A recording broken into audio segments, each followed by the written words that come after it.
My life at 65 had settled into a comfortable rhythm, a predictable cadence that suited me just fine. Since Robert passed, it had been just me in this house, a place filled with memories, both joyful and tinged with a gentle sadness. People often remarked that I didn't look my age. Perhaps it was the way I carried myself, or maybe the twinkle in my eye that hadn't quite faded despite the years. Even now, I'd catch the occasional glance, a hushed comment as I walked through town. My figure had remained surprisingly generous. My skin still held a certain smoothness, and I suppose my smile still had the power to draw people in. My silver hair, thick and wavy, cascaded past my shoulders, a testament to good genes, and perhaps a little vanity. My amber eyes, they held stories, secrets whispered over time, and maybe that's what intrigued people. But none of that mattered much to me anymore. Romance had become a distant shore, a place I'd consciously steered away from since losing Robert. It wasn't for lack of opportunity. Kind gentlemen my age, seeking companionship, and even younger men, their eyes filled with a youthful spark, had all tried to court me. But my answer was always the same, a polite decline, a gentle smile, and the excuse that I was simply too old for those games. Deep down, though, I knew it was more than that. I had built walls around my heart, sturdy fortifications against the potential for more loss. The thought of opening myself up to that kind of vulnerability again, it simply terrified me. Then, one crisp autumn evening, as the sun dipped below the horizon, painting the sky in hues of fiery orange and soft lavender, there was a knock at my door. I wasn't expecting anyone. Peeking through the peephole, I saw a familiar face, though one I hadn't seen up close in quite some time. It was Ethan, my neighbor from 2 doors down. He was a good 30 years younger than me, maybe even more, a handsome man in his mid-30s with a kind smile and eyes that usually held a spark of mischief. We'd exchanged pleasantries over the years, a brief chat about the weather, or helping him with a package once, but that was the extent of our interaction. I opened the door, a polite smile on my face. "Ethan, hello. Is everything all right?" He looked a little disheveled, I suppose. His usually neatly styled brown hair was slightly tousled, and there was a weariness around his eyes that I hadn't noticed before. He held a small duffel bag in his hand. "Eleanor, I hope I'm not bothering you," he began, his voice a little hesitant, a little rough around the edges. "But I was wondering if it might be possible for me to stay here for a few days, just until I get back on my feet." I was taken aback, to say the least. "Ethan? Staying with me?"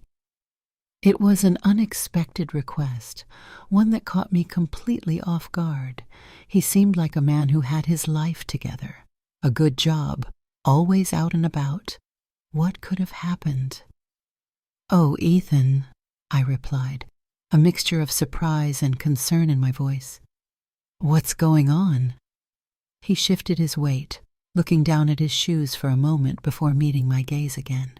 "It's a bit of a long story, but I've had a bit of a rough patch lately. A breakup and, well, my apartment lease ended, and I just need a little breathing room, you know?" My heart softened. I remembered those days, the sting of heartbreak, the feeling of being adrift. Even though I didn't know Ethan well, I couldn't bring myself to turn him away. This house, though quiet, had plenty of space. "Of course, Ethan," I said warmly. "You're welcome to stay." "Just for a few days, you said?" His face brightened slightly, a genuine smile finally breaking through the worry lines. "Yes, just a few. I really appreciate it, Eleanor, more than you know." I stepped aside, gesturing for him to come in. Come in, come in. Let me show you the guest room. It's upstairs, the one at the end of the hall." As he stepped inside, His eyes scanned the living room, taking in the familiar furniture, the framed photographs on the mantelpiece. My home was cozy, filled with the comforting scent of lavender and old books. It was a sanctuary, a place of peace and quiet. I wondered what a young man like Ethan, probably used to a more vibrant lifestyle, would make of it. I led him upstairs to the guest room, a bright and airy space with a comfortable bed and a view of the garden. He placed his duffel bag on the floor with a sigh. "Thank you again, Eleanor," he said, turning to me. This is really kind of you." "Don't mention it, dear," I replied, offering a reassuring smile. "We all need a little help sometimes. Why don't you get settled in, and then maybe we can have a cup of tea and you can tell me a little more about what's been going on, if you feel up to it?" He nodded gratefully. "That sounds perfect." As I left him to unpack, a wave of curiosity washed over me. What had really brought Ethan to my doorstep? A simple breakup and a lease ending seemed too straightforward. There was a certain vulnerability in his eyes, a hint of something more that he wasn't quite ready to share. And as I went back downstairs, I couldn't shake the feeling that this unexpected house guest might just bring a little unexpectedness into my quiet, predictable life. There was something about the way he looked at me, a fleeting glance as I showed him the room, a flicker of something I couldn't quite decipher, that made my heart do a little flutter. It was probably just concern, I told myself, just neighborly concern, but a tiny, rebellious part of me wondered if it might be something more. The first few days with Ethan were surprisingly easy. He was a considerate guest, always offering to help with chores, and he was quiet and respectful of my space. We fell into a comfortable routine. In the mornings, I'd make us both coffee, and we'd sit in the kitchen, the sunlight streaming through the window, chatting about our days. He'd tell me a little more each time about his breakup with his girlfriend, Sarah. It sounded like a painful split, one that had left him feeling lost and unsure of his next steps. He'd also mentioned a setback at work, a project he'd poured his heart into that hadn't come to fruition. I listened patiently, offering what little wisdom I'd gleaned from my own years of navigating life's ups and downs. I found myself enjoying his company more than I'd anticipated. His youthful energy was a gentle contrast to the quiet stillness of my days. He'd often tell me funny anecdotes from his life, and his laughter, a warm and genuine sound, would fill the house, making it feel a little less empty. He even helped me with some tasks around the house that I'd been putting off for ages, like fixing a leaky faucet in the bathroom and carrying some heavy boxes down from the attic. His presence was helpful in more ways than one. There were small moments of connection that started to feel significant. One afternoon, I was struggling to reach a jar on a high shelf in the pantry. Before I could even grab a stool, Ethan was there, his taller frame easily reaching the jar. As he handed it to me, our fingers brushed, a fleeting touch that sent a surprising little shiver down my spine. It was nothing, just a simple accidental contact, but for some reason, it lingered in my mind. Another evening, we were watching an old movie on television, a classic romantic comedy that I'd seen countless times. There was a particularly funny scene, and we both burst out laughing at the same moment. I glanced over at Ethan, and he was already looking at me, his eyes crinkling at the corners. There was a warmth in his gaze, a shared moment of simple joy that felt intimate in a way that surprised me. As the days went by, I started noticing him looking at me more often. It wasn't a blatant stare, but a lingering glance, a soft, almost curious look that would sometimes catch me off guard. If I met his eyes, he'd quickly look away, a faint blush sometimes rising on his cheeks. It made me feel seen, in a way I hadn't felt in a long time. My own feelings started to become a little more complicated. I found myself looking forward to our conversations, to the sound of his footsteps on the stairs, to the way his smile could light up a room. I'd catch myself thinking about him when he wasn't around, wondering what he was doing, if he was feeling any better. It was a gentle concern, I told myself, the kind you'd feel for anyone who was going through a difficult time and staying under your roof. But there was a little niggle of something else there, too. A feeling I hadn't experienced in years. A warmth that was slowly spreading through me. One afternoon, I was in the garden, tending to my roses. The sun was warm on my skin and the air was filled with the sweet scent of blooming flowers. I heard the back door open and Ethan came outside, a book in his hand. He sat down on the porch steps, reading quietly. I glanced over at him every now and then, admiring the way the sunlight caught in his hair, the way his brow furrowed in concentration. He looked so peaceful, so handsome. Suddenly, he looked up, catching my eye. He smiled, a soft, genuine smile that made my heart skip a beat. "These are beautiful roses, Eleanor," he said. "You have a real green thumb." "Thank you, dear," I replied, feeling a blush rise to my cheeks. "Robert always loved them." There was a brief moment of silence, a shared acknowledgement of the past. Then Ethan spoke again, his voice softer this time. "You know, you're a very strong woman, Eleanor. You've been through a lot, and you still have so much kindness to offer." His words surprised me. They felt genuine, heartfelt. I wasn't used to such direct compliments, especially from a younger man. I didn't quite know how to respond. "Well," I said, looking down at the rosebush I was pruning, "life goes on, doesn't it? You learn to adapt, to find joy in the little things." He stood up and walked over to where I was kneeling. He didn't touch me, but he stood close, his presence making me acutely aware of the space between us.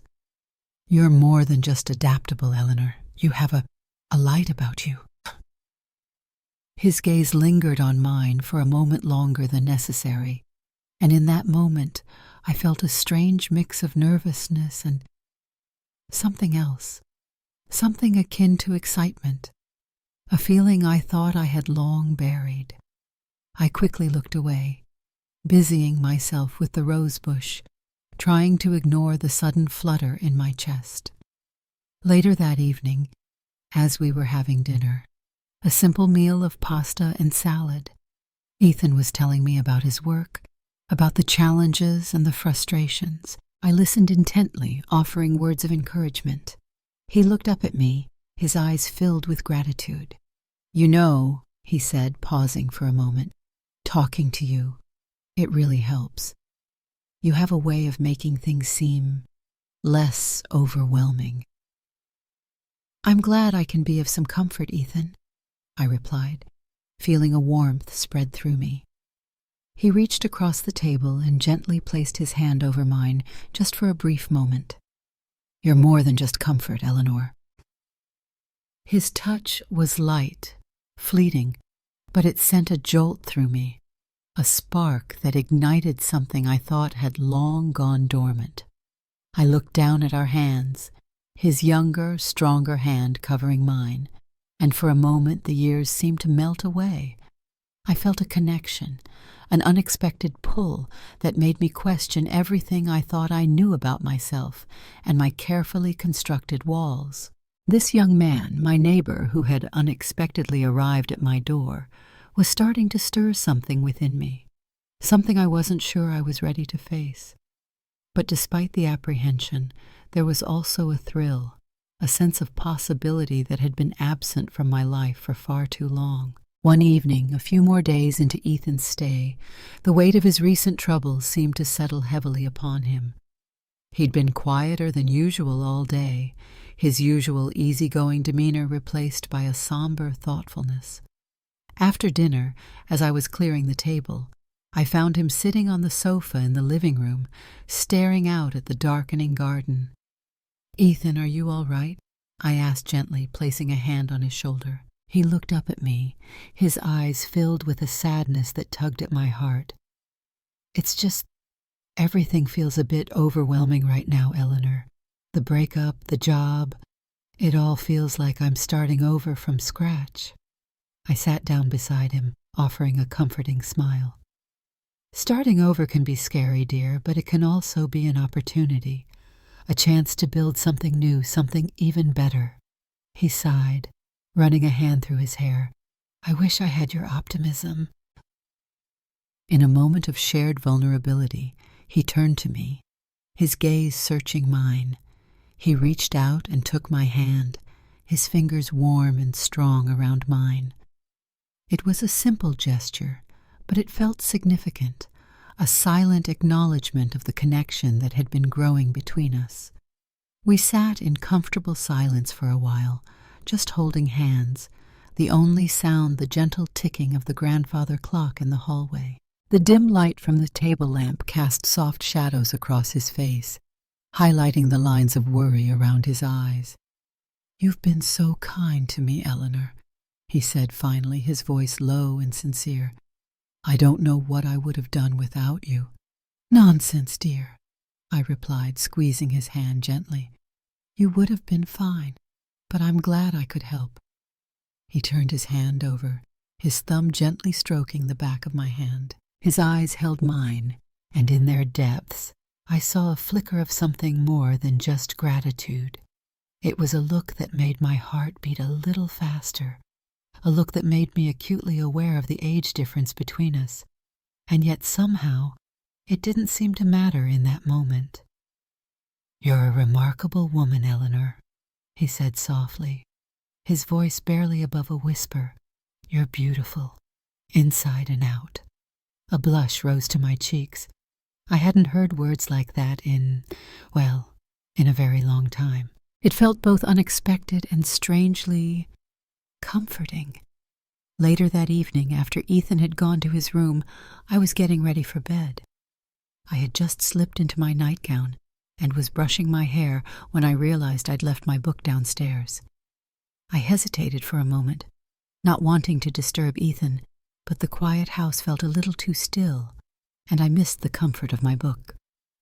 I crept downstairs, the floorboards creaking softly under my bare feet. The living room was dark, save for the faint moonlight streaming through the window.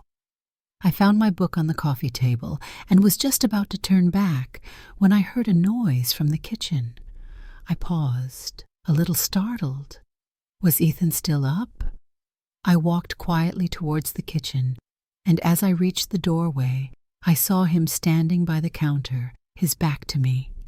He was just wearing a t-shirt and pajama bottoms, and the moonlight cast a soft glow on his bare arms. He seemed to be looking out the window, lost in thought. "Ethan?" I said softly, not wanting to startle him. He turned around quickly, a surprised look on his face. "Eleanor, I'm sorry, I didn't mean to make any noise. I just couldn't sleep." "Neither could I admitted, holding up my book. "Just came down for this." There was a moment of awkward silence, the air between us feeling a little charged. I suddenly felt very aware of my own state of undress, the thin fabric of my nightgown feeling almost too revealing under his gaze. He took a step towards me, and I instinctively took a step back. The kitchen suddenly felt very small, the silence amplifying the sound of our breathing. "Eleanor," he began, his voice low and husky. He took another step closer, and this time I didn't move. He reached out, his hand gently cupping my cheek. His touch was warm, sending a shiver down my spine. His eyes searched mine, and in their depths I saw a mixture of vulnerability and something else, a longing, a tenderness that made my heart pound in my chest. "You're so much more than just kind, Eleanor," he whispered, his thumb gently stroking my cheek. You're beautiful." His words hung in the air, and in that moment the age difference between us seemed to fade away. There was just the two of us, standing in the quiet moonlight, connected by an unspoken understanding, an undeniable attraction. He leaned in slowly, his gaze never leaving mine. My breath caught in my throat. I knew I should probably step away, say something, anything to break the spell that seemed to be enveloping us. But I couldn't. I was frozen, caught in the intensity of his gaze. His lips brushed against mine, a soft, hesitant touch that sent a wave of warmth through me. It was a gentle kiss, a tentative exploration, but it held a depth of emotion that surprised me. My own lips parted slightly in response, and he deepened the kiss, just a fraction, enough to make my knees feel a little weak. The kiss was brief, chaste almost, but it lingered in the air between us long after our lips parted. We stood there, just inches apart, both of us slightly breathless, our eyes locked. There was a question in his gaze, a vulnerability that mirrored my own. I didn't know what to say. My mind was racing, filled with a whirlwind of emotions, surprise, confusion, a flicker of excitement, and a healthy dose of apprehension. This wasn't supposed to happen. This wasn't part of the plan. "Ethan," I whispered finally, my voice trembling slightly. He simply looked at me, his expression unreadable. The silence stretched between us, thick with unspoken words, heavy with the weight of the moment. The air in the kitchen felt charged, electric, and I knew that things had shifted between us in a way that couldn't be undone. The line we had been carefully treading had just been crossed, and neither of us seemed quite sure of what to do next. The silence that followed our kiss in the kitchen felt both incredibly long and impossibly short. We stood there, bathed in the soft glow of the moonlight, our eyes locked, a silent question hanging in the air between us. My heart was pounding in my chest, a frantic drumbeat against the quiet stillness of the house. I didn't know what to say, what to do. The unexpected intimacy had left me feeling flustered and uncertain. Ethan was the first to break the silence. He took a step back, running a hand through his hair, his gaze dropping to the floor for a moment before meeting mine again. "Eleanor," he began, his voice a low murmur. I'm sorry. I shouldn't have done that." His apology surprised me. Part of me had expected. I wasn't sure what I'd expected, but his remorse felt genuine. "Ethan," I replied softly, "it's all right." Though was it all right? I wasn't entirely sure myself. We stood there for a few more moments, the awkwardness palpable. Finally, I cleared my throat. "Well," I said, trying to inject a bit of normalcy into the situation, "I should probably get back to bed." He nodded, a hint of a sad smile on his lips. "Yeah, me too." We walked back upstairs in silence, the unspoken moment hanging heavy between us. As I reached my bedroom door, I turned to him. "Ethan," I said, wanting to clear the air even just a little. Let's just forget this happened, okay? It was late. We were both a little emotional." He looked at me, his eyes filled with a depth of emotion that made my carefully constructed composure waver. "Can we, Eleanor? Can we really just forget it?" I didn't have an answer for him. I wasn't sure I wanted to forget it. The next morning there was a noticeable shift in the atmosphere. We were both a little more reserved, a little more careful in our interactions. We still shared breakfast, but the conversation felt stilted. The easy laughter that had filled the kitchen just days before was absent. Finally, as we were finishing our coffee, Ethan spoke up. "Eleanor," he said, his voice serious, "we need to talk about what happened last night." I nodded, setting down my mug. I knew this conversation was inevitable. I didn't mean to make you uncomfortable," he continued, his gaze earnest. "But I have to be honest with you.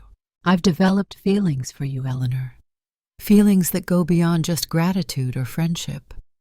His words hung in the air, and I felt a rush of emotions. Surprise, a little bit of fear, but also an undeniable flutter of something else. "Ethan," I began, trying to find the right words, "you're a lovely young man, and I care about you very much.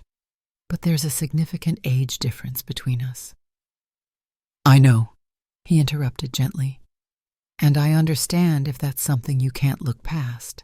But it's not just about physical attraction, Eleanor. I feel a real connection with you. You understand me. You listen to me. You make me feel alive again in a way I haven't felt in a long time." His vulnerability touched me. I had felt a similar connection with him, an unexpected warmth and understanding that had crept into my life over the past few days. "I'd be lying if I said I hadn't felt something too, Ethan," I admitted, my voice barely above a whisper. "But I'm not sure what that something is. It's been a long time since I've allowed myself to feel this way." We talked for a long time that morning, honestly and openly.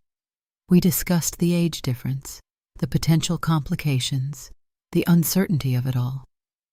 Ethan was respectful and understanding, never pressuring me, simply laying his feelings bare. I, in turn, confessed my own confusion and the fear of opening my heart again after so many years. By the end of our conversation, we hadn't come to any definitive conclusions. We both acknowledged the unexpected feelings that had developed between us, but we also recognized the complexities of the situation. We decided to take things slowly, to see where this unexpected connection might lead, without any pressure or expectations. Ethan's few days turned into a couple of weeks. He found a new apartment, a small place closer to his work, but he still came by often for coffee or to help me in the garden. Our interactions were a little different now, tinged with a newfound awareness, a subtle undercurrent of possibility. There were stolen glances, lingering touches, and a sense of anticipation that hung in the air between us. One sunny afternoon, as we were sitting on the porch sipping lemonade, Ethan reached across and took my hand. He looked at me, his eyes filled with a warmth that made my heart melt. "Eleanor," he said softly, "I know this is unconventional, and maybe it won't work out, but I really care about you, and I'd like to see where this could go, if you're willing." I looked at his hand in mine, at the earnestness in his eyes, and a sense of hope bloomed within me. Maybe it was unconventional. Maybe it was a little bit crazy, but in that moment, all I felt was a sense of possibility, a chance at something new and unexpected. I squeezed his hand, a small smile gracing my lips. "I think I'd like that very much, Ethan." The future was uncertain, filled with unknowns. But as I looked at the young man beside me, his eyes filled with a genuine affection. I felt a sense of peace I hadn't felt in years. My quiet life had taken an unexpected turn, and for the first time in a long time, I was excited to see what the next chapter held. Maybe, just maybe, I wasn't too old for a new beginning after all.